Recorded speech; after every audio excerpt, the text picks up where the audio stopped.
Under the flickering lights of a small-town auction barn, a lame horse limped into silence. No hand was raised to claim her, no bidder cared, until one man noticed something hidden beneath her worn saddle. What he found was not just a torn piece of leather, but the first whisper of a truth buried for years, a secret that would change his life and the town's forever. The heat in late August clung to the old barn like a stubborn shadow. Dust swirled in shafts of light pouring through cracks in the wooden planks, drifting down in slow spirals as if time itself had slowed. A ceiling fan groaned overhead, its lazy blades moving more air than cooling it. Rows of folding chairs filled the hall, occupied by ranchers in faded hats, denim jackets, and boots worn thin by years of work on stubborn soil. The air smelled of pine shavings and horse sweat, mixed with the faint sweetness of hay stored too long. Beneath it all lingered the scent of rusted iron. Metal gates and hinges that had witnessed decades of livestock traded, fortunes lost, and hopes bartered. A hush hung in the barn, not the hush of reverence, but the kind that came when people agreed without words that this part wasn't worth their attention. The auctioneer, Jack Miller, a man whose voice usually cracked like a whip through the crowd, stood with his clipboard pressed against his stomach. He cleared his throat, but didn't bother raising his voice this time. He didn't need to. Everyone could see the next horse brought in was no prize. She entered limping, her right front leg dragging just slightly, but enough to draw winces from a few sympathetic eyes. A dark bay mare, thin but not starved, her ribs hinting beneath the dull sheen of her coat. Across her forehead ran a blaze, narrow and white, like a flicker of lightning frozen into hair. Her ears twitched back and forth, restless, as she glanced at the crowd with eyes too calm for her condition. Eyes that spoke of something older than pain. The murmurs rose and died quickly. Some men leaned back, shaking their heads before Jack even opened his mouth. Others looked down at their boots, unwilling to meet the animal's gaze. "Lot number 27, Jack announced, voice low but steady. Dark bay mare. Not young, not sound, but still got some heart left. No one moved. The only sound was the shuffle of boots against the sawdust floor and the faint thud of the mare's uneven hooves. From the back row, a man lifted his head. Daniel Carter hadn't intended to come inside the barn. He had been standing in the doorway, letting the dim light frame the scene like a stage he wasn't ready to step onto. But something about the way the mare paused, as if reading the room, made him walk in farther than he meant to. Daniel was a man carved from loss. His hair had gone gray too early, his frame lean and wiry, the muscles of a man who had never stopped working even when the work stopped paying. A denim shirt tucked into worn, jeans, boots scuffed at the toes. His hat, sun-bleached and bent at the brim, once belonged to his father, and he wore it as though it kept him upright. The crowd knew him, of course. In towns like this, everyone knew everyone. They knew Daniel had taught English at the high school once upon a time. They knew his wife had passed 5 winters ago. They knew his daughter, Emily, had vanished one night without goodbye, leaving only silence in her wake. And they knew Daniel had never quite returned from that silence. Now he stood still as stone, watching the mare limp forward. Something flickered inside him. A spark, faint but undeniable. She reminded him of the way he walked into each morning, not gracefully, not quickly, but with a stubborn will that refused to yield. Jack tried again. Opening bid, $100. Anybody? His words fell flat in the dusty air. Silence. A woman in the corner shifted uncomfortably, brushing invisible crumbs from her skirt. Two men leaned close to murmur about fuel prices, as though the mare didn't exist at all. Daniel felt his chest tighten. He told himself it was sympathy. Nothing more. But then the mare lifted her head, nostrils flaring, and for the briefest second her gaze locked with his. It was not pleading. It was not broken. It was something else. Something that asked if he still had enough courage left to see. His throat worked. Dry and tight. He thought of Emily. He thought of the summer afternoons when she'd ride bareback by the Yellowstone River, laughing so freely the world seemed lighter for it. He thought of her blue ribbon tied in her hair, whipping against her cheek as she urged her pony forward.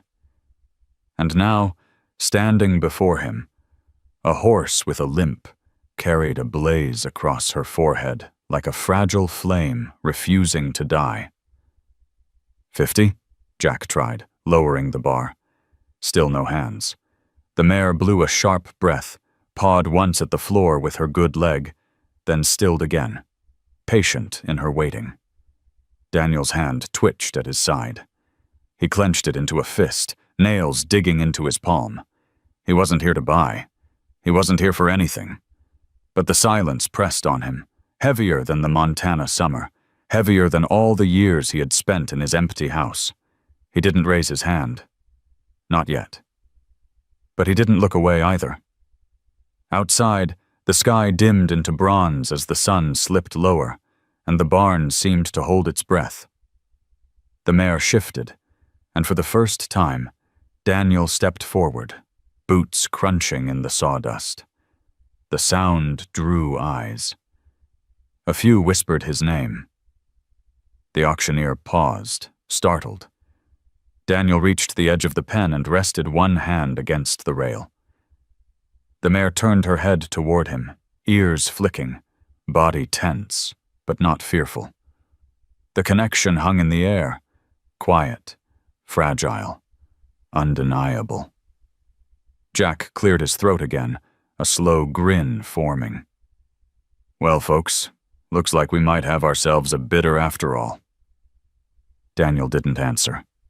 He just kept his eyes on the mare. And for the first time in years, the silence didn't feel like a burden. It felt like the beginning of something he couldn't yet name. Daniel Carter didn't sleep that night. The sound of the ceiling fan creaking above his head mixed with the echoes of hooves from the auction barn. Every time he closed his eyes, the mare's gaze returned. Steady, calm, and unflinching, as though she had reached inside him and found the part he'd buried under years of silence. Morning light spilled through the thin curtains of his farmhouse, pale and gray like a reluctant promise.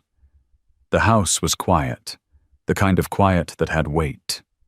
It had been like that for years, ever since Emily's laughter had stopped bouncing off these walls, ever since Anna's voice, soft but certain, had faded into memory.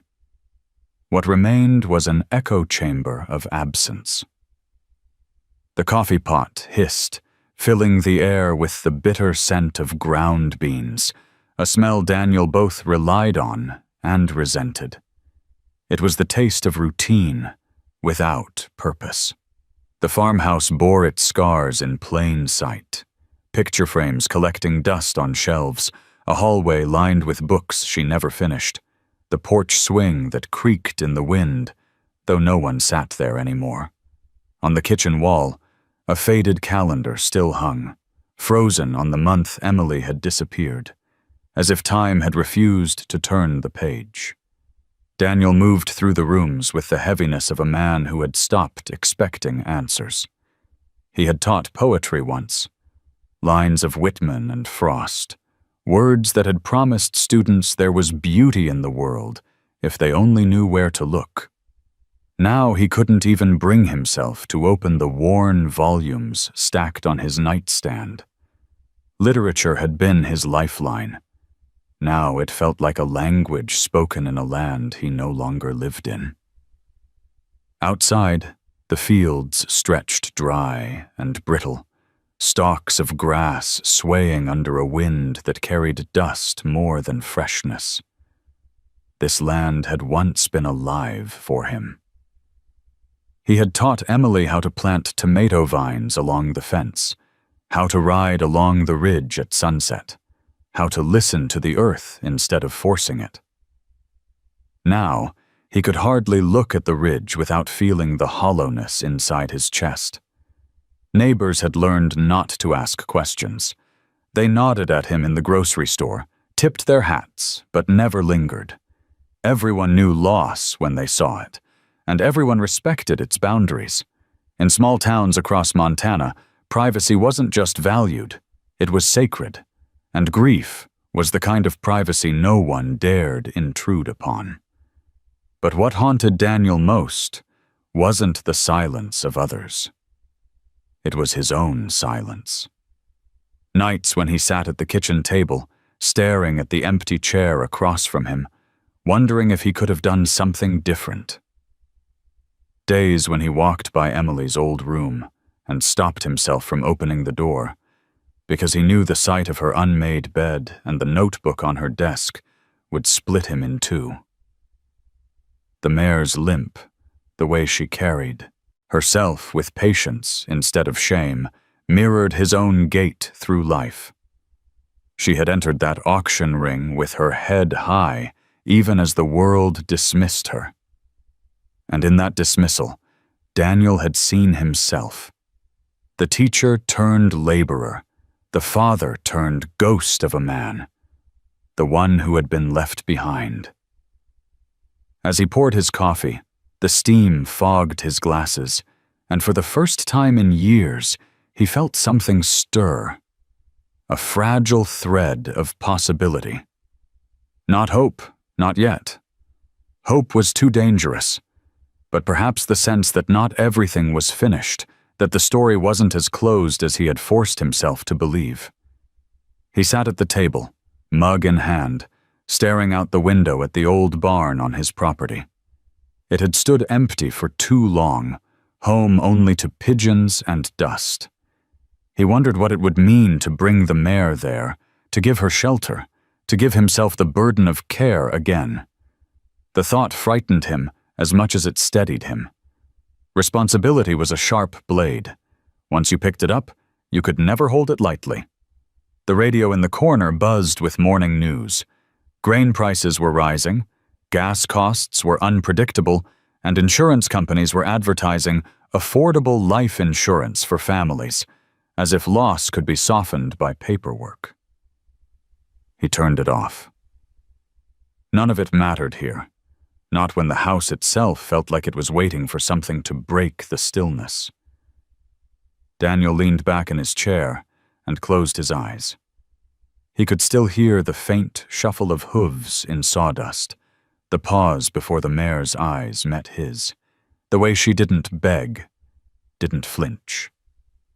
She had simply stood there, asking without words if he was ready to carry a truth he had avoided for too long. The cup trembled in his hands. He set it down and pressed his palms flat against the table, grounding himself. For years, he had thought survival meant not feeling anything at all. But last night had shown him otherwise. Survival was recognizing when something still stirred inside you, even if it hurt. By late afternoon, Daniel found himself driving past the auction barn again. He told himself it was habit, a coincidence, but he knew better. The lot was nearly empty, most of the animals already taken away in trailers. Dust rose in pale clouds as trucks pulled out one by one. He slowed his pickup, scanning the yard, and there she was. The mare, standing tied to a post, her head lowered, but her body steady. No one had claimed her. He pulled over, his chest tight. The auctioneer Jack stood nearby, clipboard under his arm, talking to a ranch hand. When he saw Daniel, his expression shifted. "Back again, Carter?" Jack asked, walking closer. "Didn't peg you for second thoughts." Daniel's voice was quiet, nearly swallowed by the wind. "What's going to happen to her?" Jack shrugged. "Hard to say. Might end up on a truck out east. Might sit a while. You know how it goes." His tone was casual, but Daniel heard the finality in it. The mare lifted her head then, ears pricking toward him. For the second time in 2 days, their eyes met. It was like standing on the edge of a cliff, the ground uncertain, the air sharp. Daniel swallowed hard. He had nothing left to lose. Or maybe, he realized with a shiver, he had one last chance not to lose everything. And that was the moment the decision began to form. Fragile, but unshakable, in the quiet heart of a man who had already lost the world once. The mare's hooves echoed softly against the wooden floor of Daniel's barn as evening fell. He had finally signed the papers with Jack Miller, though the transaction felt less like a purchase and more like a surrender to something larger than himself. Now the animal stood inside a stall that hadn't been used in years, her breathing steady, eyes following every movement he made. Daniel leaned on the rail, unsure what to do with his hands. It had been decades since he had cared for a horse. Back then, it was Emily who had begged him to teach her, insisting on saddling her pony on her own. He remembered the way her small hands had tugged on the leather straps, her laugh bubbling whenever he corrected her. That memory pressed against him now, sharp and sweet, and he let out a breath he didn't realize he'd been holding. Grace, that was the name he had chosen, shifted her weight, her limp obvious even in the stillness. He had meant the name as a quiet prayer, though he wasn't sure who he was praying to anymore. She nosed the stall door, then lowered her head as if in concession. Daniel stepped closer, offering his hand. She sniffed once, then pulled away. Not rejection, exactly. More like hesitation. The saddle she had arrived with sat on a wooden bench in the corner, its leather cracked, edges frayed, and stirrup straps worn thin. He couldn't bring himself to throw it aside. Something about it tugged at him, the way an old book draws you to open its pages even when you know the ending. He ran a hand across the worn seat, feeling the indentations where years of riders had pressed down. It was then that he noticed it, the uneven stitching along the underside. At first glance, it looked like a repair, but the thread was different, newer than the rest. He turned the saddle over, his fingers tracing the seam. With a slow tug, he pried it open, and something shifted inside. A small cloth pouch, no bigger than his palm, tumbled into his hand. His breath caught. The pouch was tied with faded ribbon, blue once, now almost gray. His chest tightened as recognition hit him like a sudden gust of wind. He had seen this ribbon before, tied around Emily's hair on the morning of her last school recital. She had worn it proudly, the bow slipping sideways as she rushed to hug him before running off stage. His knees weakened. He sat down hard on the wooden bench, the pouch trembling in his hands. For a long moment, he didn't open it. The air around him seemed to hum, alive with the sound of Grace, shifting in her stall, as though she too knew what was inside. When he finally loosened the ribbon, a small notebook slipped out.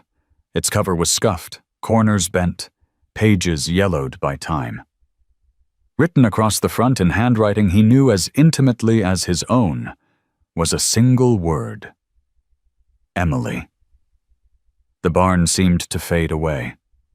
He flipped the first page and saw her handwriting, round, uneven letters pressed hard into the paper. If I ever disappear, trust Grace. The words blurred as his vision swam. He closed the notebook, pressing it against his chest, as if he could pull her voice through the paper and into his heart. Grace let out a low nicker, soft but insistent, and he turned his head toward her.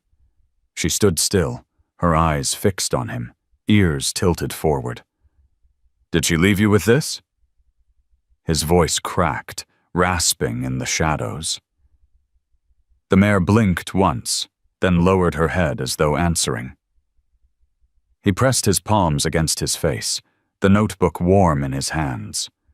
For years he had begged for any sign, any hint that Emily was still out there, that her absence wasn't the end of everything.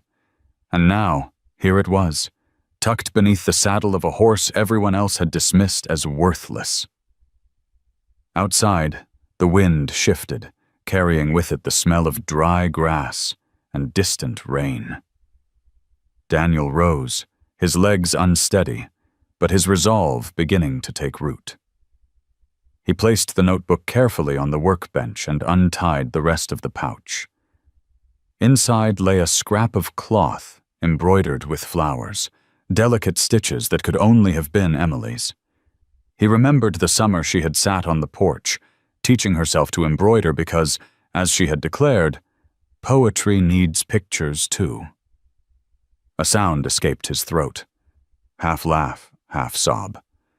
He leaned against the wall, gripping the pouch like it might vanish if he let go.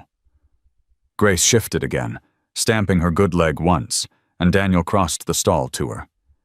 This time, when he held out his hand, she didn't pull back.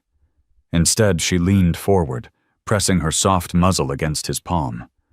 The touch was light, fleeting, but it was enough to anchor him. "I don't know what you carried for her," he whispered, "but you carried it here. To me."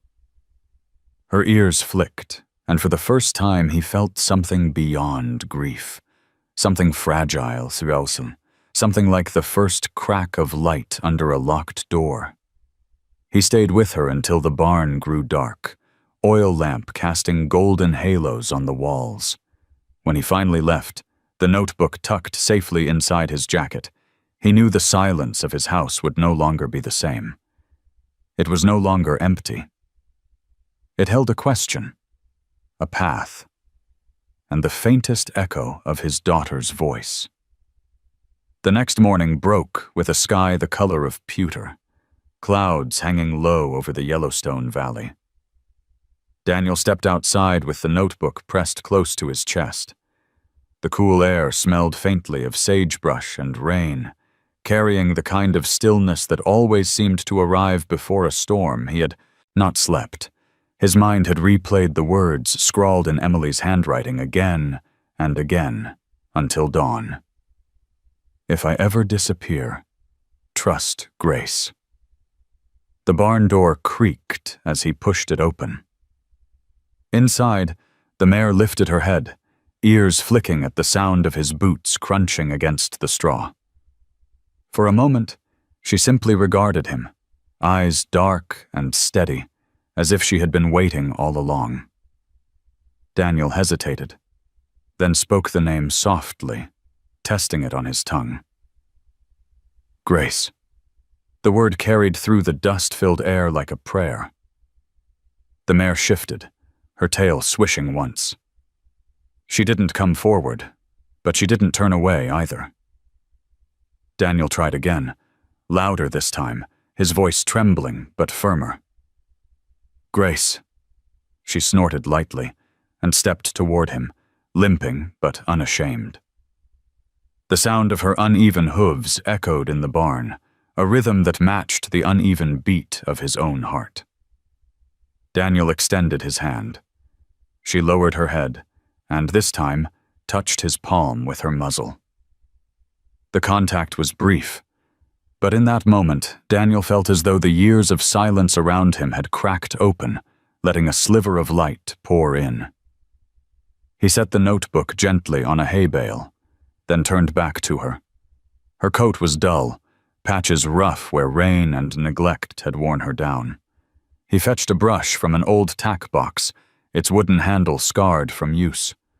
When he began to stroke along her neck, she tensed, muscles shivering beneath her skin. "It's all right," he murmured, voice low and steady, like he used to speak to Emily when she was a child afraid of storms. "You're home now." Little by little, Grace relaxed. Her breathing steadied, the rise and fall of her ribs matching the rhythm of the brush. Daniel's movements slowed, each stroke carrying the weight of memory. He remembered standing behind Emily on summer afternoons, watching her groom her pony with the same patience, humming songs off-key. He had thought those days would last forever. When he finished, Grace turned her head slightly and rested her muzzle against his shoulder. The warmth of her breath soaked through the fabric of his shirt. Daniel closed his eyes, swallowing hard against the knot rising in his throat. He wanted to believe this was trust, not just a weary animal leaning for support. He wanted to believe she was carrying Emily's message not only in a notebook, but in her very being. The storm finally broke that afternoon. Rain hammered against the roof, rattling the tin until the whole barn seemed alive with noise. Daniel stayed inside with Grace, oil lamp flickering against the walls, casting their shadows together in long, wavering lines. He spoke to her in broken sentences, words he had not said aloud in years. "I thought I lost everything when Emily left," he admitted, voice nearly drowned by the rain. "But maybe she left a part of herself with you." Grace blinked slowly, head lowering as if in acknowledgement. Daniel reached out and touched the blaze on her forehead. The narrow white streak shaped like a flame. It glowed under the lamplight, a beacon in the dark storm. Hours passed. When the rain eased, Daniel led her outside to the corral. The air was thick with the smell of wet earth, and the mountains in the distance glistened under a thin veil of mist. Grace limped along beside him, but her pace was steady, her head held high despite the awkwardness of her gait. Daniel leaned against the fence, watching her explore the mud-softened ground. For the first time in years, he felt something stir within him, an urge not to retreat, but to move forward. Not for himself, for her, for Emily, for whatever truth waited on the other side of this fragile connection. When evening fell, he returned her to the stall, spreading fresh hay beneath her. She settled with a sigh, lowering herself into the straw. Daniel lingered, the notebook heavy in his jacket pocket. He wanted to read more, to know what else Emily had left him, but he also knew some truths could not be rushed. "Grace," he whispered again before leaving. The mare lifted her head, eyes glinting in the dim light. For the first time in years, Daniel felt the weight of his name spoken back to him, not in words, but in the trust of an animal who had every reason to turn away. As he closed the barn door behind him, the valley lay quiet under a sky washed clean by rain. Daniel breathed deeply, the scent of sage sharp and alive. He knew the road ahead would be long, uncertain, but he also knew this: he was no longer walking it alone. The morning sun crept over the Bridger Mountains, spilling gold across the valley. Mist curled low in the hollows, dissolving slowly as light warmed the fields. Daniel stood by the corral fence with the notebook in his hands, the faded ribbon tucked carefully between the pages. Grace grazed nearby, head low, tail swishing against the last of the mosquitoes. Her limp was still there, sharp and obvious, yet she moved with a dignity that made Daniel's throat tighten every time he watched her. He had promised himself he wouldn't open the notebook again too soon. The first words had been enough to keep him awake for nights, but promises like that dissolve under the weight of loneliness. The stillness of his farmhouse was too heavy, too thick with ghosts, and so he carried the notebook outside, to the place where the air smelled of dew and pine. Sitting on the fence rail, Daniel untied the ribbon once more. His fingers trembled as he opened to the second page. Emily's handwriting leapt at him, round and certain in some lines, shaky in others, as though she had written them in haste. Dad, I don't know if you'll ever find this. I don't know if Grace will ever carry it back to you. But I needed a place to put the words I couldn't say out loud. Daniel's breath caught. He leaned forward, elbows pressed to his knees, reading as if the page itself were breathing. Sometimes I feel like the world is too heavy. People smile, but their eyes don't. I keep hearing things I'm not supposed to hear, whispers at the edge of town. I want to run, but I don't know where. Grace is the only one who listens without asking questions. The ink smudged in places, as if a tear had fallen and blurred the words. Daniel's hand pressed hard against the paper, trying to steady himself. He remembered Emily's eyes at 13, full of defiance and mischief, and then later at 17, distant, shadowed. He had convinced himself it was just adolescence, that every young woman needed her own secrets. Now he saw how wrong he had been. Grace lifted her head then, ears twitching toward him, as though she sensed his unraveling. Daniel glanced up. Their eyes met, and for the second time that week, he felt as though Emily were standing there too, speaking through the mare's steady gaze. He turned the page. A river helps me breathe. When I'm by the Yellowstone, I feel like I can let go of the noise. Grace likes it too. She walks into the water without fear, even when the current pulls. Sometimes I think if I could follow that river far enough, it would carry me somewhere safe. Daniel closed his eyes. He remembered those summer days vividly. The riverbank scattered with smooth stones, the smell of cottonwood leaves baking in the sun, Emily's laughter as she splashed into the shallows with bare feet. He remembered warning her not to go too deep, and the way she would roll her eyes before obeying, pretending to be annoyed. The memory pressed against him like a weight and a gift at once. His hand shook as he turned another page. This time there were no full sentences, just fragments. He was there again at the fair. He always watches.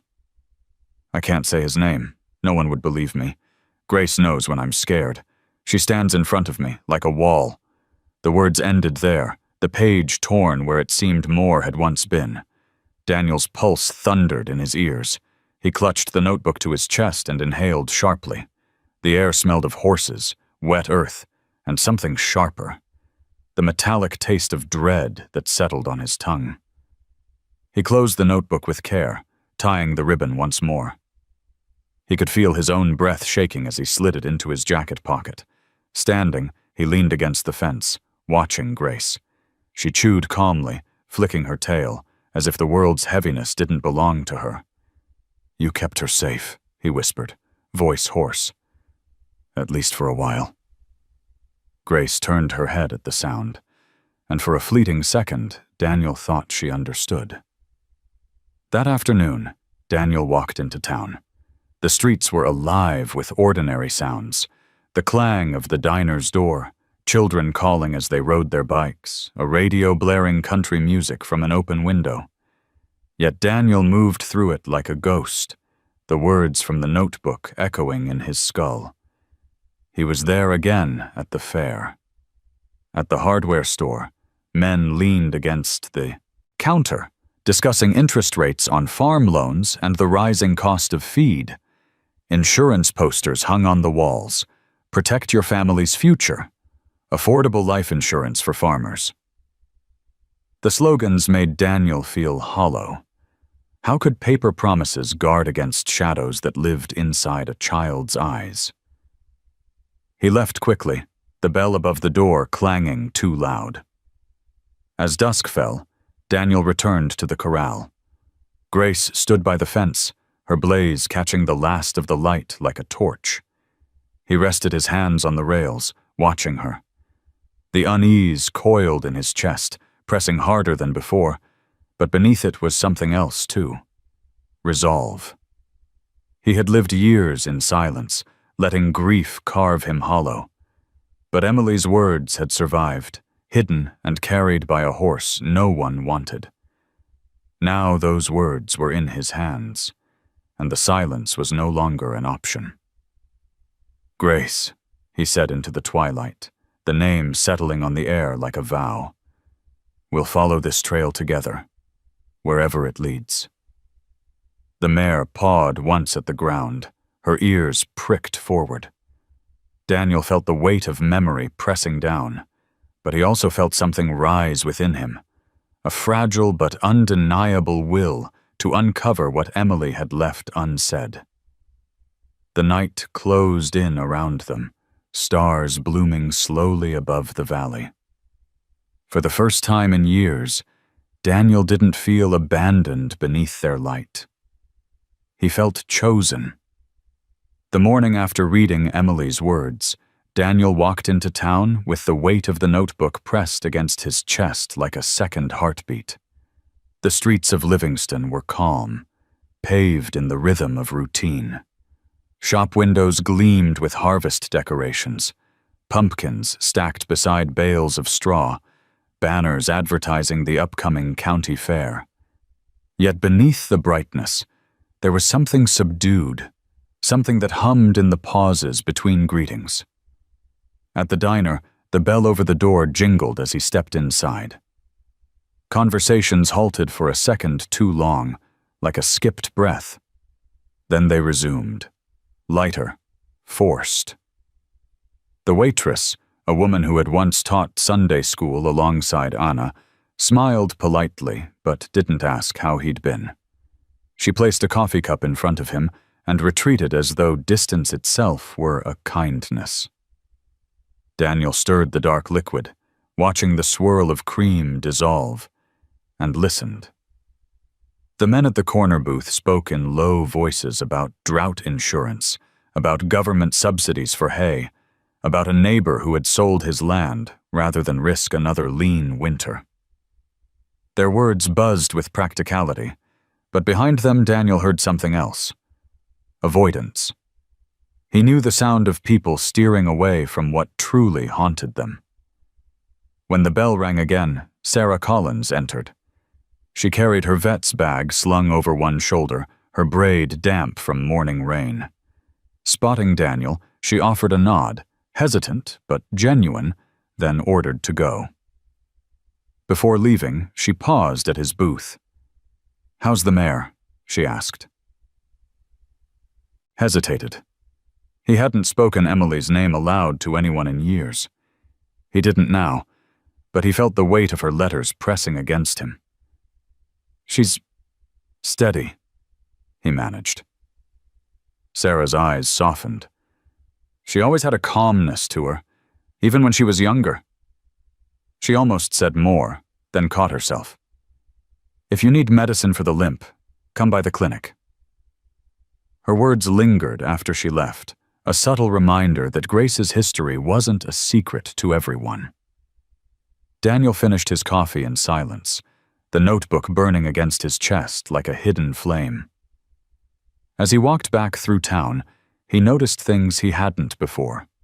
The way two ranch hands stopped talking when he passed, how the clerk at the feed store avoided his eyes. It wasn't cruelty. It was fear, or guilt, or both.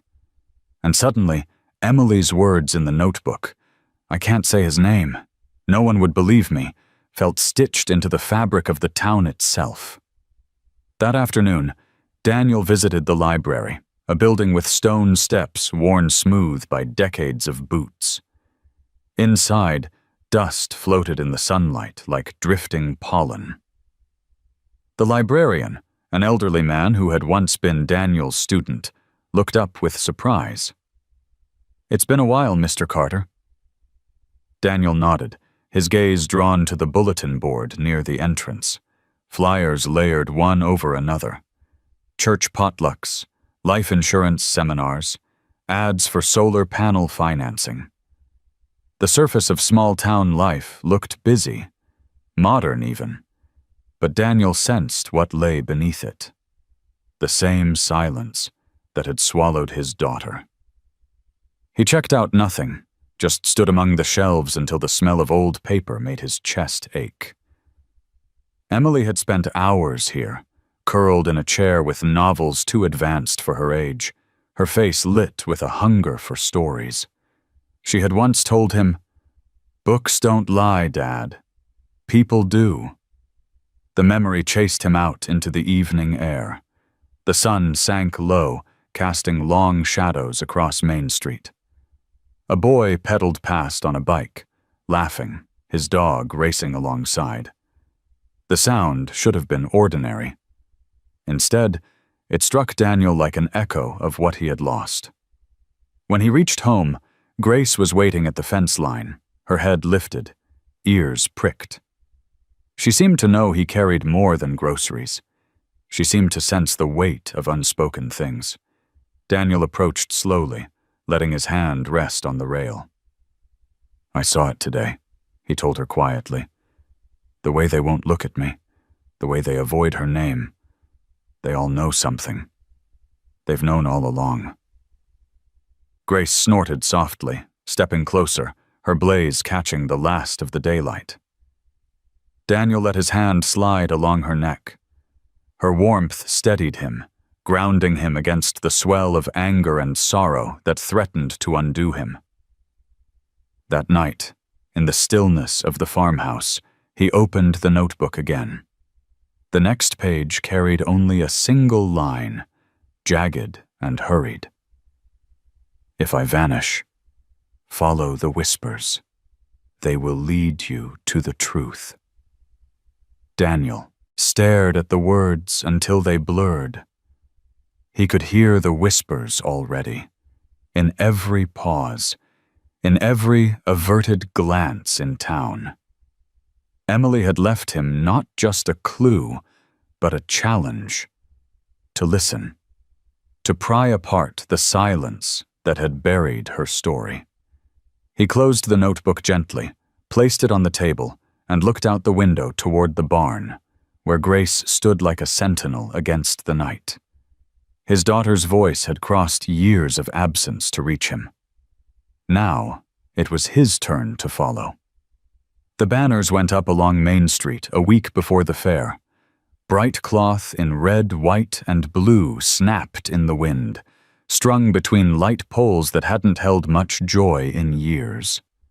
For most of the town, the annual summer fair was an anchor, proof that life still circled back to celebration, no matter how hard the winters had been. For Daniel, the fair was a wound. He hadn't walked its aisles since the night Emily vanished. On Saturday evening, he parked his truck at the edge of the dusty lot and sat for a long moment with the engine ticking in the cooling air. The smell of fried dough drifted across the field, sweet and heavy. Children's voices carried, laughter rising above the country music blaring from loudspeakers. He could have driven away. He almost did. But the notebook's last line haunted him. "Follow the whispers.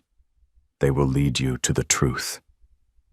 He stepped out, boots sinking slightly into the dry earth, and walked toward the lights.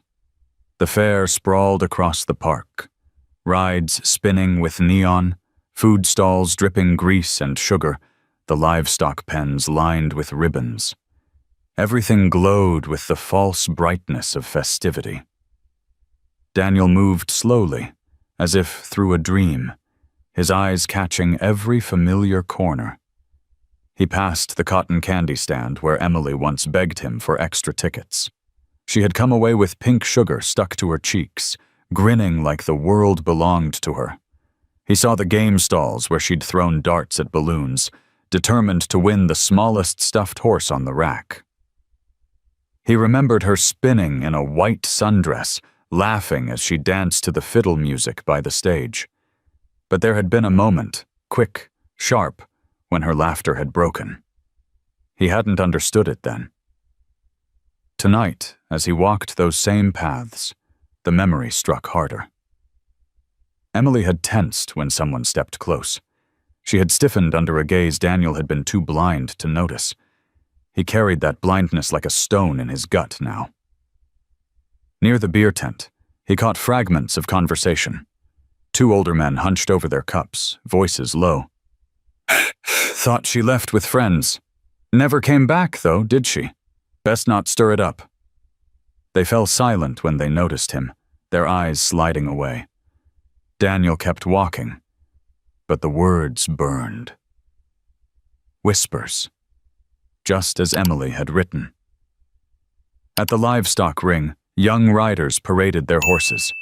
Parents cheered from the bleachers, cameras flashing. Daniel leaned against the rail, the smell of sawdust and manure thick in the air. A chestnut gelding circled past, his rider steady in the saddle. For a moment, Daniel imagined Emily among them again, her braid bouncing against her shoulders, her focus fierce. He had been proud that night, proud and blind. The fair swelled with noise, announcers calling winners, guitars twanging from the stage, generators humming beneath the lights. Yet in Daniel's mind, the night was split by silence. He remembered standing near the Ferris wheel years ago, watching the cars rise against the starlit sky. Emily had slipped away then. He had assumed she was with friends, safe in the familiar fold of the town. By the time he realized otherwise, the music had ended, and the whispers had begun. He walked toward the back of the grounds, where shadows gathered along the tree line. The crowd thinned here, the noise softened. His boots crunched over gravel, and the cool scent of pine replaced the haze of fried food. He stopped by the fence, gripping the wood until his knuckles whitened. This was where he'd last seen her. He could see it, as if it were happening again. The glow of carnival lights flickering against her face. The way she had glanced over her shoulder, uneasy, before disappearing into the darkness beyond the trees. Daniel had told himself for years that it was normal teenage restlessness. Tonight, with her words in his pocket, he knew better. The air pressed heavy around him, filled with ghosts of laughter and fear. He let out a breath that sounded like a broken prayer. "I'm here, Emily," he whispered. "I'm finally listening." Behind him, the fair roared on. People cheered, music flared, coins clinked against game boards. But Daniel stayed at the edge of the shadows, listening to the silence between the sounds, listening for the whispers his daughter had told him to follow. When he returned home that night, the fair's lights still burned behind his eyes. Grace lifted her head as he entered the barn, her breath warm in the cool air.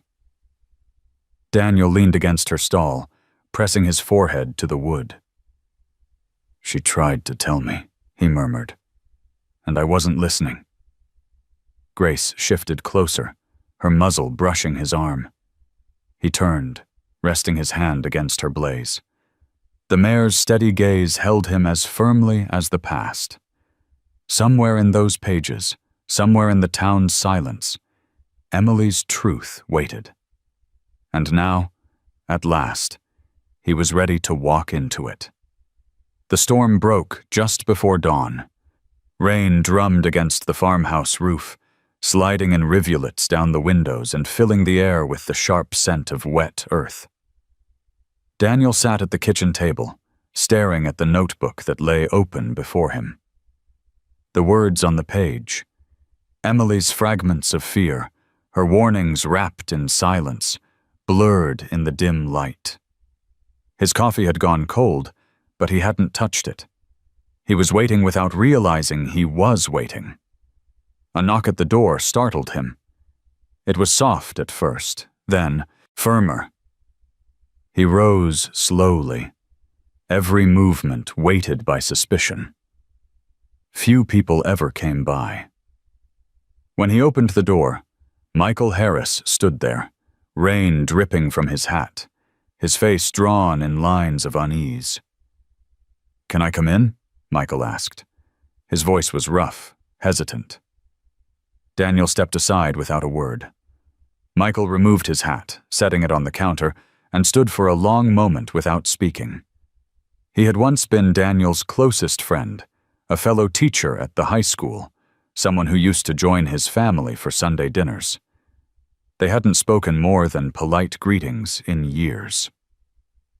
Finally, Michael sank into a chair, rubbing his hands together as though to warm them. "I should have come sooner," he said, staring at the floor. "A long time ago." Daniel folded his arms, the weight of silence pressing between them. Michael looked up, and in his eyes Daniel saw something raw. Shame, maybe, or a burden carried too long. "The night of the fair," he began, voice low. "I saw Emily." Daniel's breath caught. The rain outside seemed to fade, leaving only the hammering of his pulse. "You saw her?" Michael nodded. She wasn't alone. She was with Tom Reynolds. The name landed like a stone in Daniel's chest. Tom, wealthy rancher, respected, a man whose influence stretched across the county. He had been Daniel's neighbor, drinking buddy, the man who had offered help after Anna's funeral. "I thought—" Michael's hands shook as he tried to explain. "I thought it was nothing. She was 17, maybe just talking, but she looked different, uncomfortable, scared. I should have stepped in. I didn't." Daniel gripped the back of a chair, his knuckles whitening. "Why are you telling me this now?" Michael swallowed hard. "Because I can't keep carrying it. Every time I see you, it feels like I'm looking at my own cowardice. I knew you were searching for answers, and I kept quiet. I told myself it wasn't my business. I told myself Tom was too powerful to cross. But Emily, she deserved better than my silence." The words cracked open something inside Daniel, rage and sorrow twisting together. He wanted to shout, to strike, to demand why Michael had waited all these years. But instead, his voice came out as a whisper. "She wrote about it. In her notebook. She wrote she couldn't say his name. She was afraid no one would believe her." Michael flinched, his face crumpling. She was right. That's why I stayed quiet. I was afraid of losing my job, my land, afraid of what Tom could do. He pressed a trembling hand to his mouth. "I'm sorry, Daniel. God, I'm sorry." The apology rang hollow against the years of silence. Daniel turned away, staring out the window where rain streaked the glass. Grace stood in the corral beyond, her coat slick with water, head lowered against the storm. She was steady, enduring, as she always was. "You saw her that night," Daniel said, his voice low but steady now. "And you chose yourself over her." Michael didn't answer. He bowed his head, shame heavy in his silence. Daniel let the weight of the moment settle, the storm raging outside in rhythm with the storm inside him.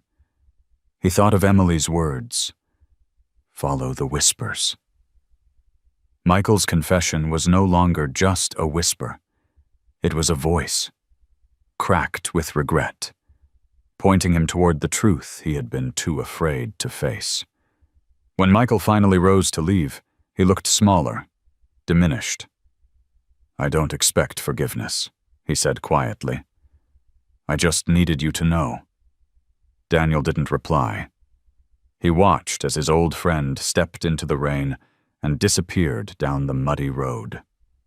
Left alone, Daniel sank into a chair, his hands trembling against the notebook. He opened it again, tracing the lines of Emily's handwriting. Every word now felt heavier, as though her voice was pressing him forward. The truth was closer than it had ever been, but so was the danger of what it might reveal. He lifted his head and looked again at Grace through the rain-streaked window. She raised her head, too, ears pricked, as if she understood. Daniel whispered, almost to himself, "We're not done. Not yet." The storm eased by evening, leaving the valley drenched and shining. The sky cleared in streaks of silver light, and Daniel stepped outside to stand by the corral. Grace came to the fence, pressing her muzzle against his hand. Her touch was grounding, solid, reminding him that no matter how heavy the past, he was no longer walking it alone. The sky was a pale wash of blue when Daniel saddled up his truck the next morning, though he didn't drive far. He couldn't shake Michael's words, couldn't ignore the image of his daughter disappearing into the night with Tom Reynolds looming nearby. The name tasted bitter on his tongue now, like ash. Tom, pillar of the town, benefactor of the fair, the man people toasted with whiskey at Christmas suppers, the man Daniel had once called a friend. Daniel had seen Tom's ranch 1,000 times from the road.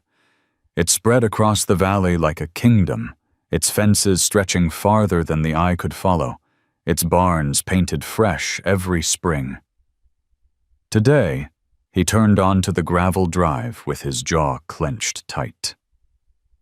The truck rattled as it climbed toward the white farmhouse, its porch lined with geraniums that spilled red against the wood. A picture of prosperity, respectability. Grace wasn't with him this time.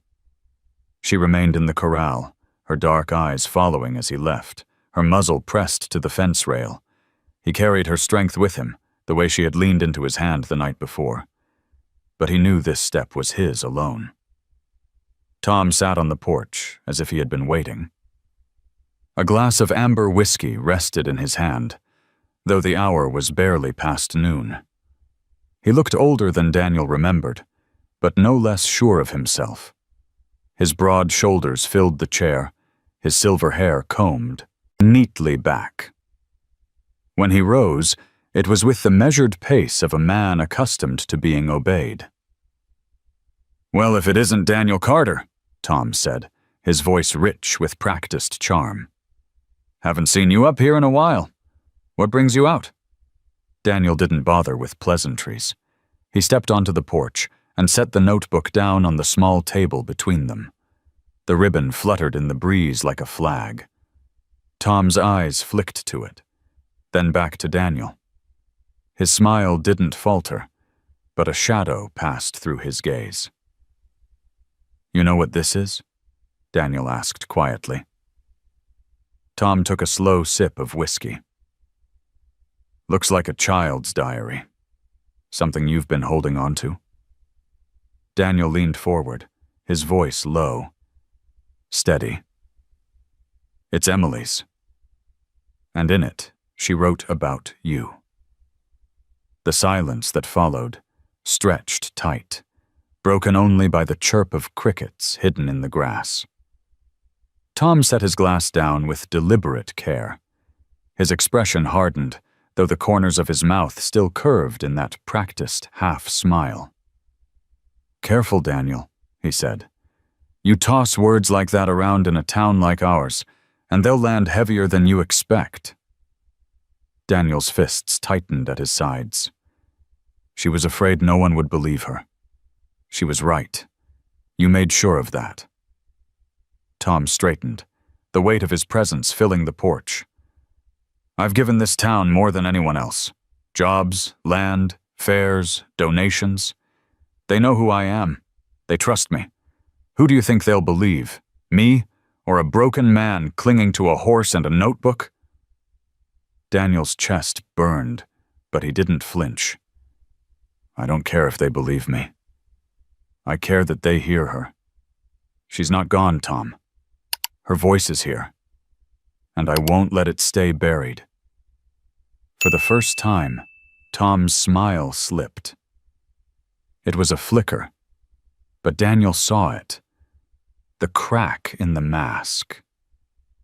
The truth hid there, behind the arrogance, behind the whiskey. He pressed harder. "You were with her that night," Daniel said. "Michael saw you."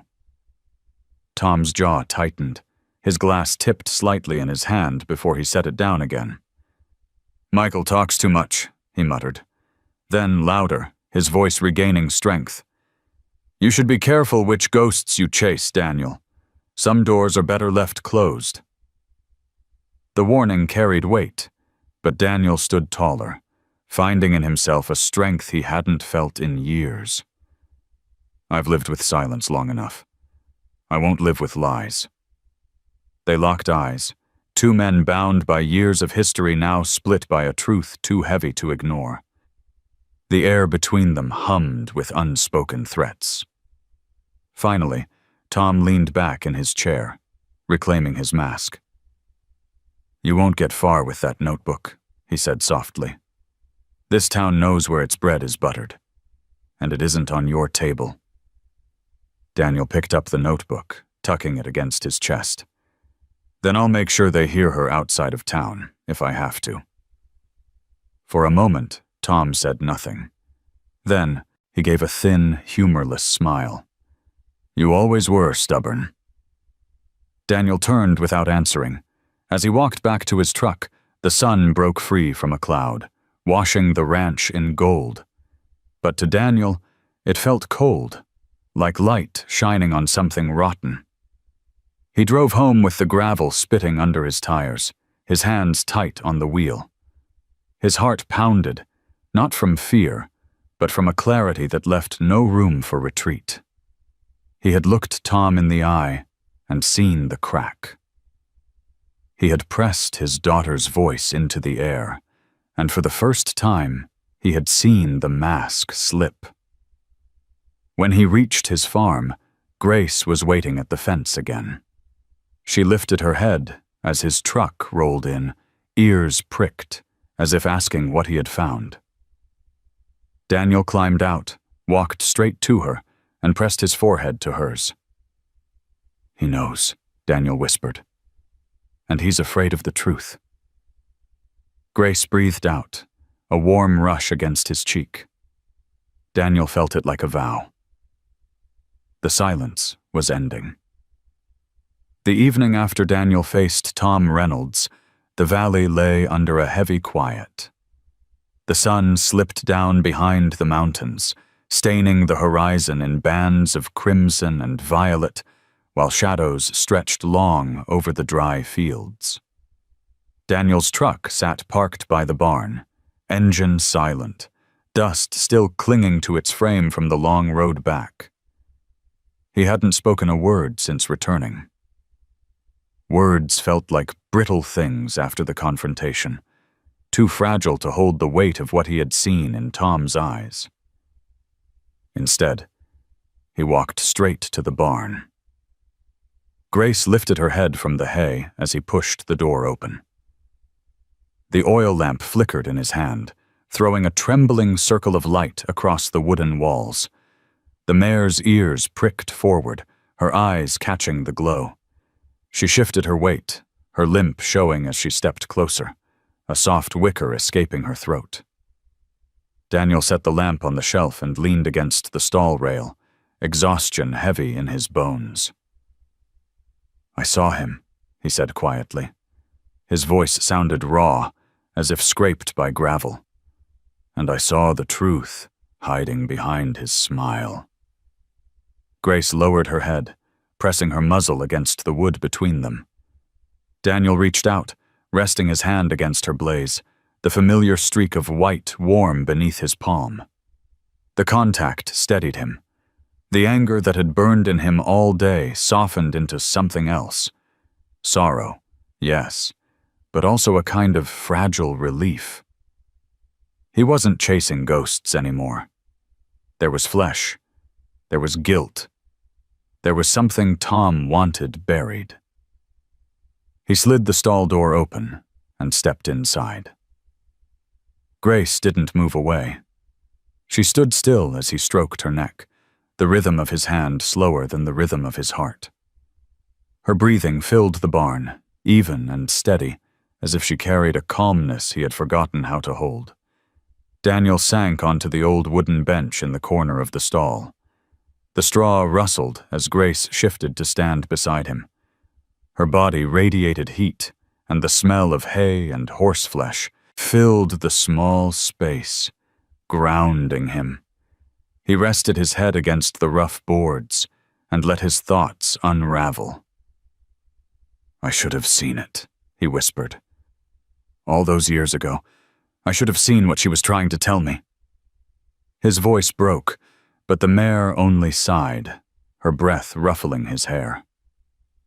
The hours passed slowly. The lamp burned low, shadows dancing across the beams above.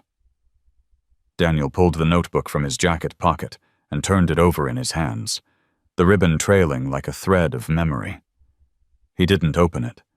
Tonight wasn't about searching for more pain.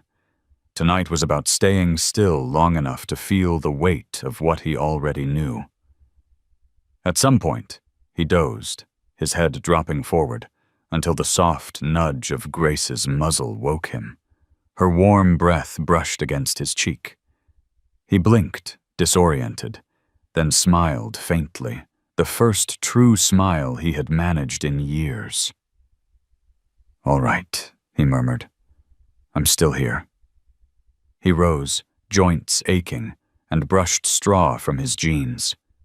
Grace shifted back, giving him room, but her gaze never left his.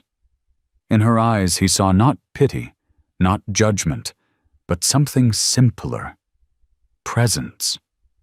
A refusal to abandon him.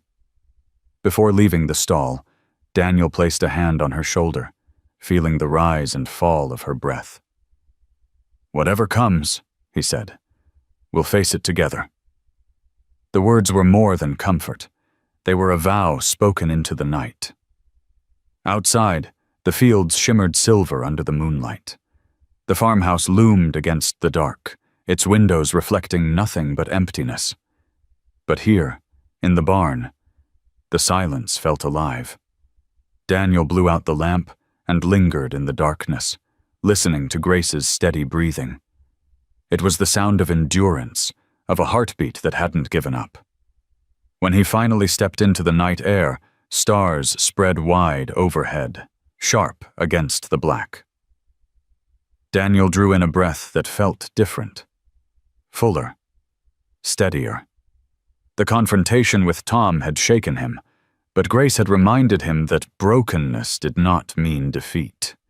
He walked back toward the house with the notebook under his arm, and the warmth of the mare's presence still lingering against his skin. Behind him, Grace shifted in the straw, settling with a sigh, her dark outline framed by moonlight. Daniel paused at the door of his farmhouse and looked back.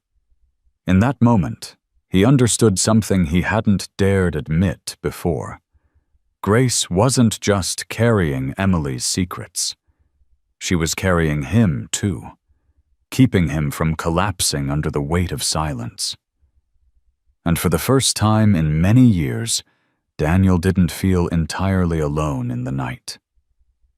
The days after his confrontation with Tom blurred together, each one stretched thin with unease. Daniel moved through them as if waiting for something, though he could not have said what. He mended fences, stacked wood, brushed Grace's coat until it shone despite her limp.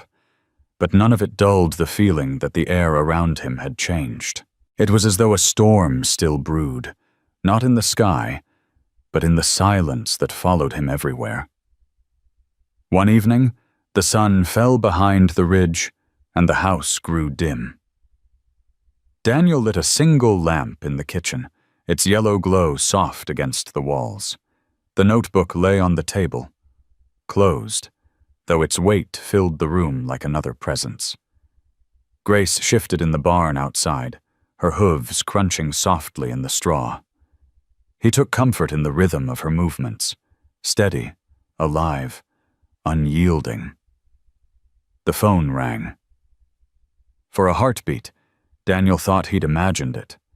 The sound was so foreign, so out of place, that it jolted him upright. The old rotary phone on the counter had gathered dust for years. No one called him. Not anymore. When the ring came again, sharp and insistent, it sent a tremor through him.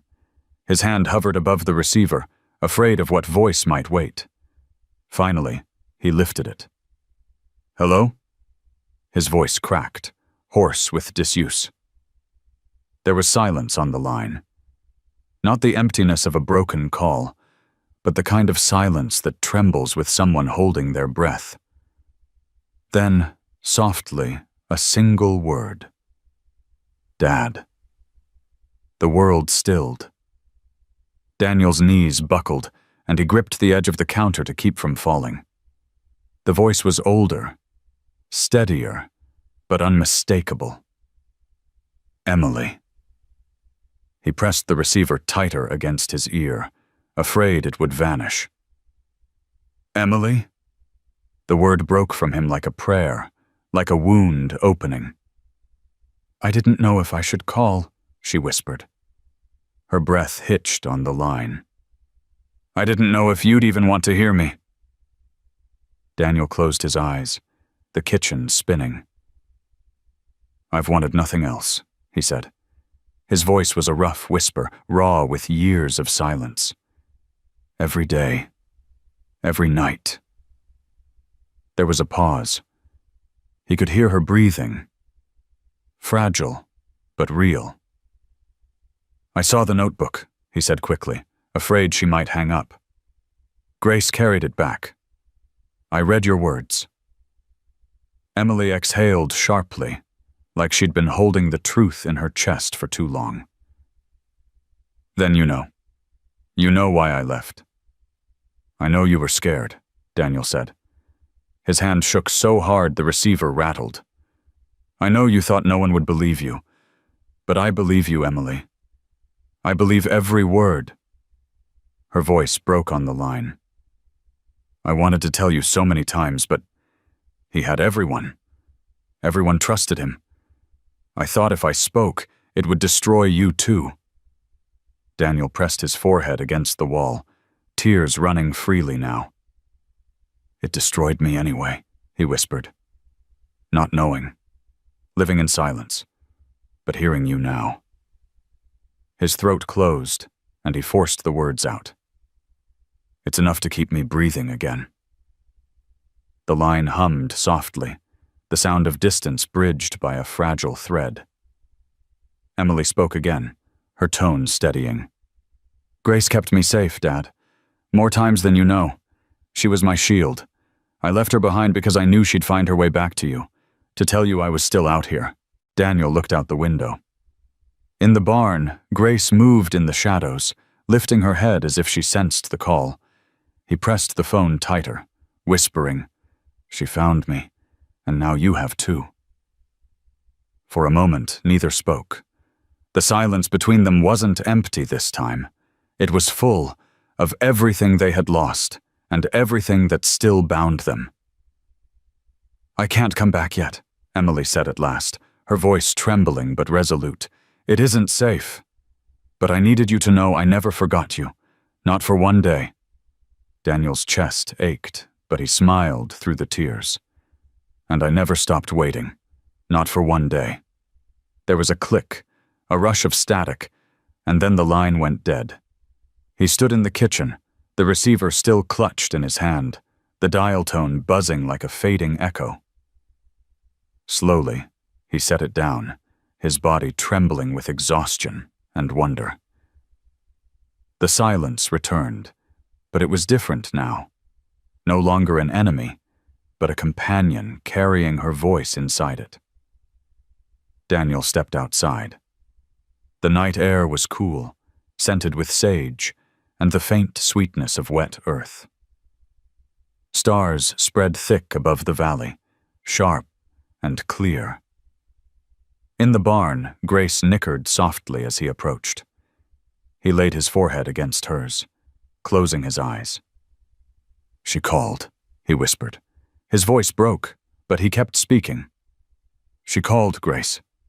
She's alive." The mare breathed against him, warm and steady, as if sealing the truth with her presence. Daniel stood there a long time, tears drying on his cheeks, listening to the night and the heartbeat of the horse beside him. For the first time in years, hope didn't feel like a betrayal. It felt like a promise. The night after the call passed in fragments of waking and dreaming. Daniel lay on his bed, staring at the ceiling while the old fan groaned above him. Every time he closed his eyes, he heard her voice again. Not the memory of her childhood laughter or the echo of her teenage defiance, but the sound that had filled his ear just hours ago. Low, trembling, undeniably real. Dad. That single word had undone years of silence. When dawn finally bled across the horizon, it felt different. The sky wasn't brighter than usual, yet every streak of gold seemed sharper, more alive. Daniel rose slowly, his joints stiff, his mind unsteady from the sleepless night. He splashed water on his face at the sink, the reflection staring back at him less hollow than it had been yesterday. The lines of grief were still carved deep, but beneath them was something new. A current, a flicker, a reason to keep breathing. Outside, the world was waking. The pasture glistened with dew, each blade of grass tipped in silver. Meadowlarks sang from the fence posts, their calls carrying across the valley. In the barn, Grace shifted and snorted, impatient for her morning. Daniel walked toward her, his boots damp from the grass, and for the first time in years, he felt like the ground was steady beneath him. Grace greeted him with a "nicker," pressing her head against the stall door as he slid it open. He brushed her slowly, each stroke a meditation. Her coat gleamed under the soft light, though her limp remained, stubborn and pronounced. Daniel no longer saw weakness in it. He saw resilience, the same kind that had carried Emily's words back to him. He spoke aloud as he worked, the habit new but already necessary. "She called," he told the mare, though he'd said it the night before. "She's out there, Grace. She's alive." Grace blinked slowly, as if she had known all along. After chores, Daniel sat on the porch with the notebook on his lap. The ribbon was tied neatly again, holding the pages closed. He didn't open it.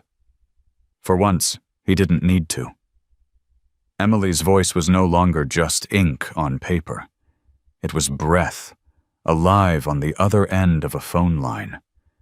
That was enough to steady him, to let him sip his coffee without the bitterness drowning him. Still, unease gnawed at the edges of his hope. Emily hadn't said where she was. She hadn't promised to return. She had spoken of danger, of reasons she couldn't explain. The call had been a gift, but also a reminder. The story wasn't finished. Later that morning, Daniel drove into town for supplies. The streets bustled with ordinary life. School buses rumbling, shopkeepers sweeping sidewalks, a group of teenagers laughing as they passed.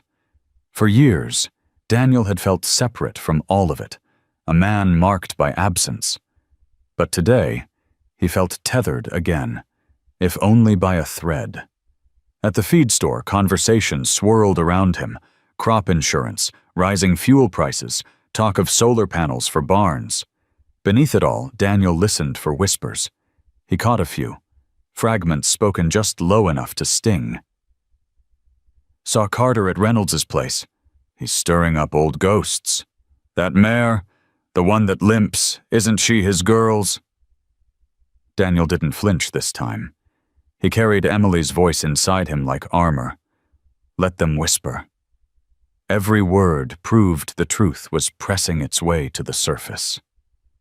By afternoon, the weather turned crisp, the wind carrying the scent of pine down from the mountains. Daniel worked with Grace in the corral, guiding her gently in slow circles. Her limp made the gait uneven, but she moved with determination, ears forward, eyes bright. He walked beside her, matching her pace, as though the two of them were learning to trust the same uneven rhythm. When she stumbled, he caught her lead rope, steadying her.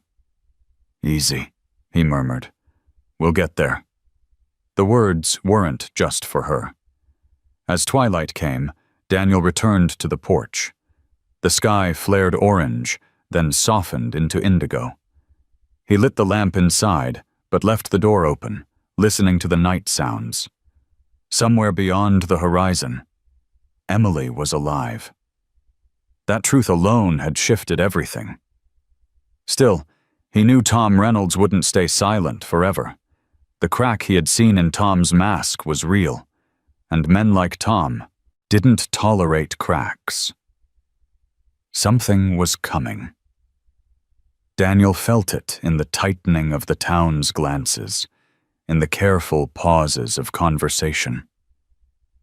But tonight, as the stars brightened one by one, he let himself rest. Grace stood in the barn, steady and patient.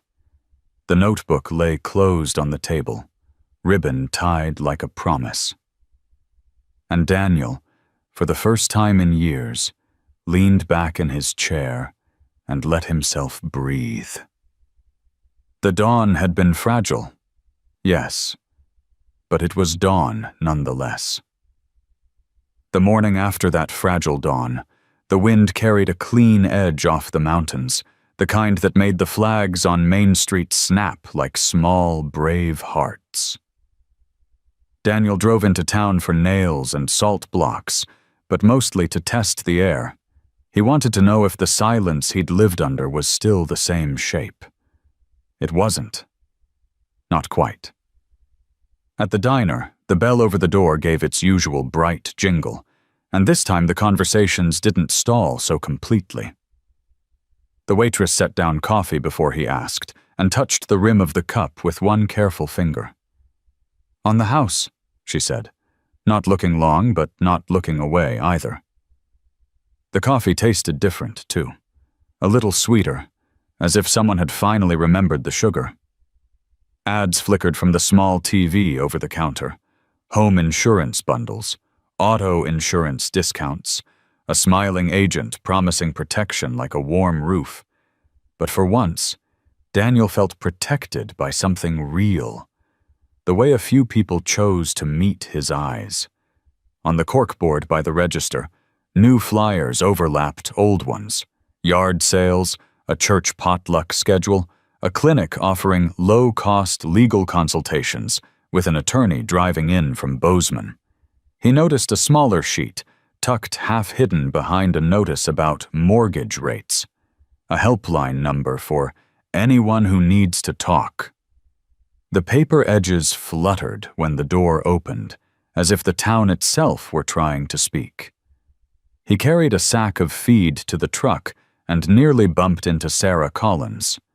She had hay chaff in her braid and mud up the back of her boots, the uniform of a vet with more barn calls than hours in a day. "I've got joint support and a mild anti-inflammatory that won't mask pain," she said without preamble. "If you want to keep her moving without pushing her too hard." "I do," he said.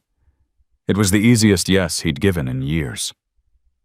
Sarah glanced toward the road out to the Reynolds place, a quick cutting look that held and then vanished. "Town feels different today," she murmured, "like someone opened a window." "Or rattled one," Daniel said. Back at the farm, he found Michael Harris hammering a loose board on the west fence. No phone call, no asking permission, just a tool belt and an apology he had already given. Michael's swing with the hammer was steady, and in the pauses he left the kind of quiet that asked nothing in return. When they broke for water, he kept his eyes on the horizon. "I can talk to people," Michael said. "Not rumors. The truth. Small circles first." "You sure?" Daniel asked. "No," Michael said, mouth twisting. "But I'm done being silent." They didn't shake on it. Some vows are truer without ceremony. They returned to work, the thud of nails and the rasp of breath knitting the fence and the afternoon together. The shift showed up elsewhere in small ways. A bag of alfalfa left at the barn door with no note, a pie on the porch under a tea towel with blue violets, a text from a former student Daniel hadn't seen in a decade. "Thinking of you, Mr. Carter. If you need anything, I've got a truck and a free weekend." Even the feed store receipt had a handwritten line at the bottom. "Tell the mayor she's got fans." The town had begun to turn its face, not boldly, not loudly, but like a field of sunflowers seeking the light because they no longer could bear the shade. Grace felt it too. In the corral, her ears angled toward the road more often, then softened when Daniel came into view. They worked on a loose circle that wasn't quite a circle. 20 steps at the walk, a pause, then 20 more. When she faltered, he matched her, not urging past the limit, just standing still until her breath lengthened. Trust grew there, invisible, but measurable, like the way a river deepens without changing its song. He spoke to her less, touched her more, letting his hand rest under her jaw where the pulse thudded calm as a drum. "Looks good," Sarah said that evening, leaning on the fence rail. She had driven out after her clinic hours with a tub of supplements and a careful smile. Grace came close enough to fog Sarah's knuckles with warm breath. "She's putting weight where it counts. Keep the footing soft, mind the corners. And Daniel, call me if you notice heat." He nodded. "Thank you." "Don't thank me," Sarah said. "Thank whoever taught you patience." "Emily," he said, and the name didn't break him this time. It steadied him, like another post sunk deep. Word moved the way it always does in small places, along church pews, across bleachers at junior rodeos, in half-sentences between the produce and the dairy aisle. Daniel noticed the angle of people's bodies changing when he entered a room. Not closed off, not open either, more like braced, as if expecting a gust. The bank manager looked up from behind the counter and nodded, a human gesture from a man known mostly for interest tables and credit card offers. The librarian cleared a chair beside the west window without being asked, leaving a stack of westerns and a memoir about trail riding where Daniel would find them. The sheriff's deputy, passing the diner, tipped 2 fingers from the brim of his hat and kept walking. Nothing dramatic, nothing that would make the paper. But to a man who had lived under a dome of absence, it felt like weather breaking. Not every wind changed direction. Near sunset, a black pickup rolled slow past the Carter place and didn't turn its head.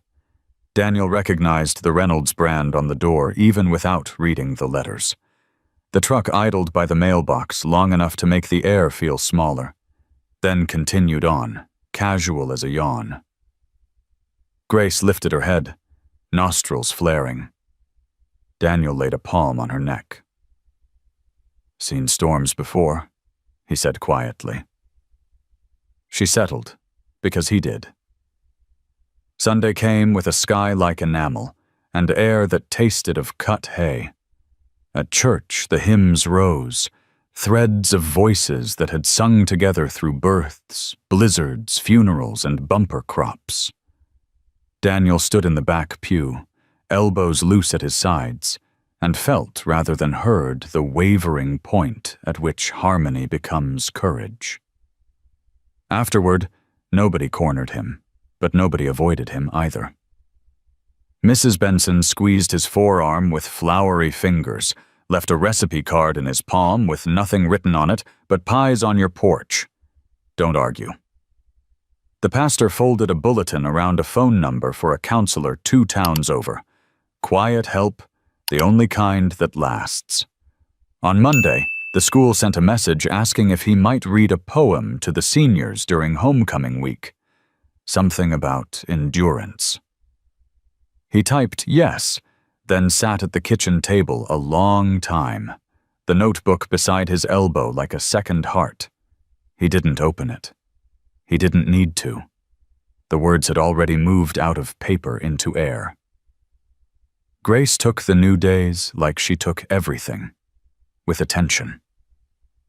At dusk, Daniel led her out to the east pasture, where the ground sloped gentle, and the wind talked in the grass. They stood without moving. A deer ghosted the fence line, all tendon and shadow. A hawk rode the sky with slow wings. Sprinklers ticked somewhere far off, keeping time for people still betting on this land. When Grace leaned her shoulder closer, he leaned back, a counterweight to her patience. In town, window displays changed. Harvest wheat bundles tied with navy ribbons, a flyer for a visiting personal injury lawyer slid between ads for 4-H and calf roping, a new poster about planning ahead with life insurance pinned next to a blood drive. The commerce of protection, policies, papers, premiums, felt almost tender in its small way, yet Daniel knew what guarded him now couldn't be bought. It was the way 2 ranch hands stopped pretending not to see him and said, "Afternoon." The way Michael, at the co-op, spoke a sentence out loud and left it to stand. Some of us were wrong to be quiet. That night, wind rattled the cottonwoods and carried the smell of wood smoke from a neighbor's stove. Daniel wrote Emily's name on an index card and tucked it under the salt shaker. Not a shrine, not a talisman, just a place for the living syllables to rest. He walked to the barn with a lantern and found Grace dozing, hind foot cocked, lip soft. He didn't wake her. He stood and watched until the world slowed to the pace of her breath. The town had not chosen a side. Towns rarely do. It had simply begun to tip, and Senya, almost imperceptible lean toward listening. Maybe that was all anyone could ask. Maybe that was how truth made its way forward, not with verdicts, but with the quiet, repeated decision to face one another in daylight. Leaving the barn, Daniel paused at the door and looked back. "We keep walking," he said.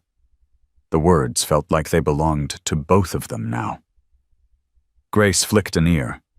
Somewhere beyond the dark ridge, a truck rumbled, a dog barked twice, and silence spread again.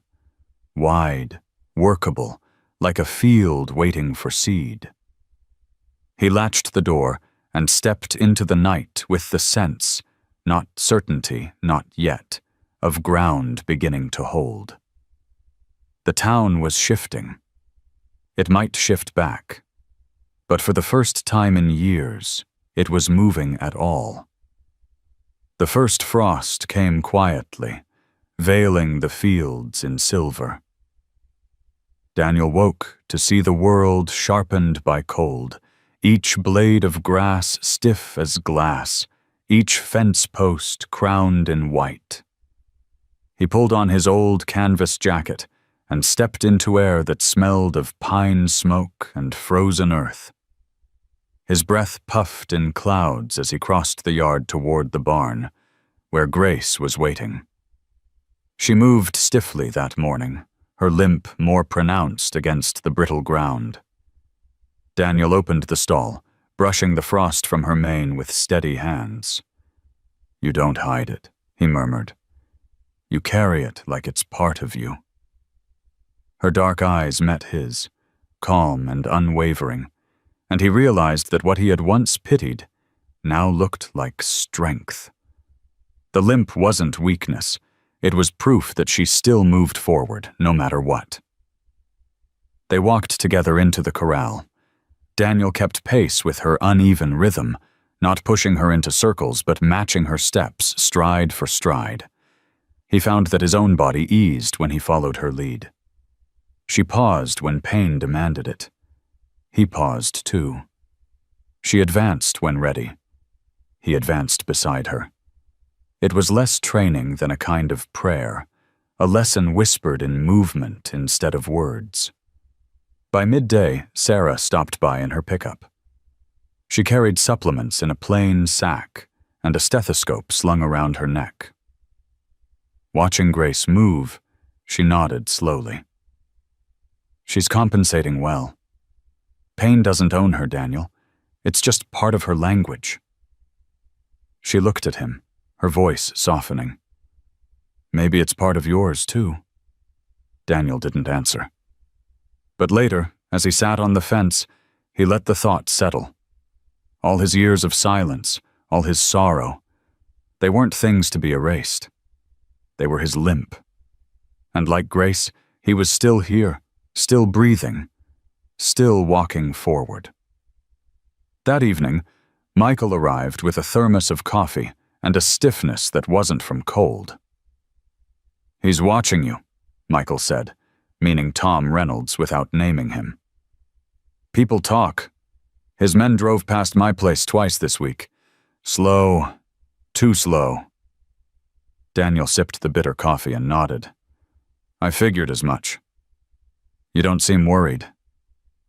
"I've already lost what mattered most," Daniel said simply. "He can't take it twice." Grace shifted closer to him then, brushing her shoulder against his arm. The gesture steadied him more than any shield could have. Word from town drifted in on the wind. A student at the high school had asked about Emily in class. A neighbor left a bag of apples by the gate. A pastor's sermon had lingered on the words, "The truth shall make you free," and half the congregation had looked Daniel's way. The silence of the town was cracking, and in the cracks, light was beginning to leak through. That night, Daniel led Grace to the old pasture where Emily had once ridden. The grass was short now, brittle under frost, but the memory of her laughter lingered in the air. He stood in the middle of the field, Grace at his side, and let himself imagine his daughter's voice rising over the hills. For the first time, it didn't hurt to imagine. It comforted him. As stars spread across the cold sky, he spoke aloud to the mare. "You were her protector when I failed to be, and now you're mine. Seems fitting, doesn't it?" Grace lowered her head, exhaling a plume of breath that glowed white in the starlight. Daniel placed his hand on her blaze, feeling the warmth beneath the frost. "We'll carry this together," he whispered. "Your limp, my silence. Neither of us walks straight, but we walk. That's enough." The frost bit at his fingers, but he didn't pull away. He stayed until the stars wheeled higher, until the ache in his chest settled into something steadier than pain.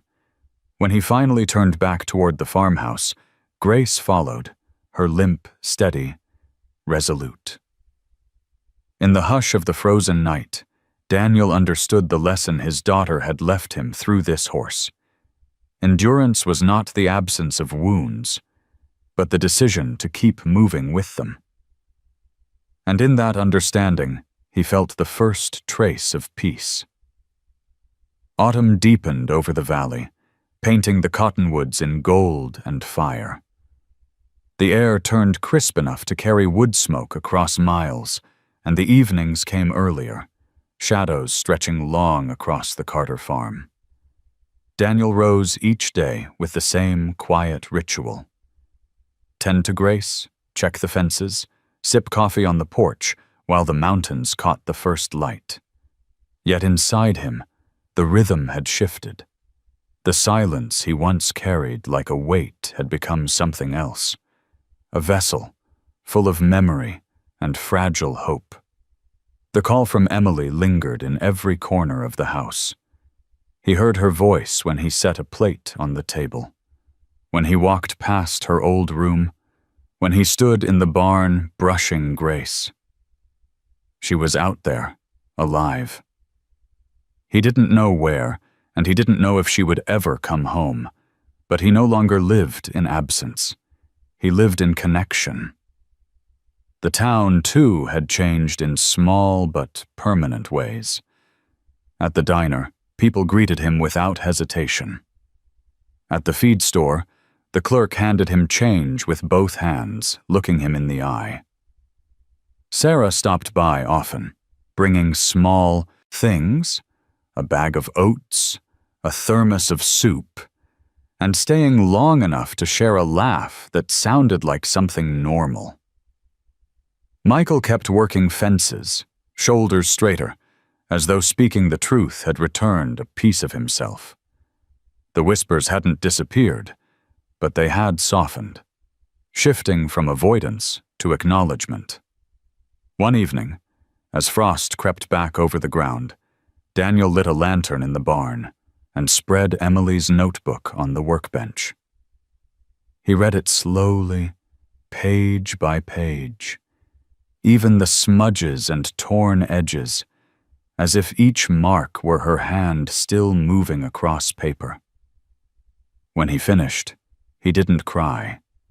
Instead, he felt a calm he had never expected, a calm born of knowing that Emily's words had crossed years to reach him, that her truth was alive, even in fragments. Grace stood quietly beside him, her limp more pronounced in the cold, but her presence steady. Daniel rested a hand on her blaze, feeling the warmth of her skin under his palm. "You carried her," he whispered. "Now you carry me. And maybe that's how we both keep going." The mare exhaled softly, a plume of breath rising in the lantern glow like incense. Later that week, Daniel walked with Grace to the far pasture where Emily used to ride.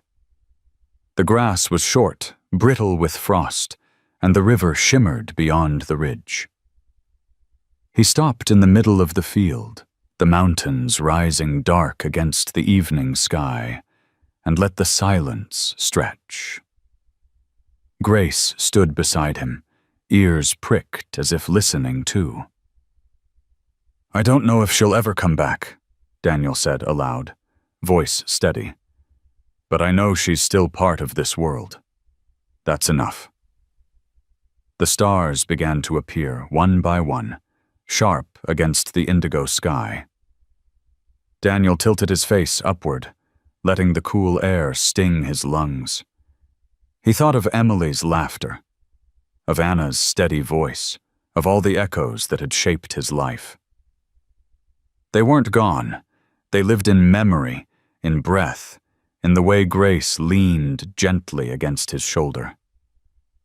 When they turned back toward the house, Daniel moved in rhythm with Grace's uneven gait. Each limp, each pause was part of the journey, not an obstacle. He no longer wished the limp away, hers or his own. Brokenness was not the opposite of strength. It was the proof of survival. The farmhouse windows glowed warm as they approached, light spilling onto the frost-covered ground. Daniel opened the door and stepped inside, closing it gently behind him. He placed the notebook back on the table, the ribbon tied neatly, and let his hand rest on it one last time. Not an ending. A continuation. A voice carried forward. Outside, Grace settled into the barn with a sigh, her breath fogging in the cold. Inside, Daniel sat by the window, watching the valley sink into darkness. He felt no need to fill the silence. The silence itself was full, of memory, of promise, of love that had never died. The echo remained, and for the first time in years, it was enough. And that was Daniel's journey, with Grace, the lame horse no one wanted, who carried a truth no one dared to speak. If this story touched your heart, leave a simple comment below. Just type 0 if you felt the pain, or 1 if you still believe in hope. Don't forget to subscribe, because the next story may be the one that heals a part of you you never knew was broken.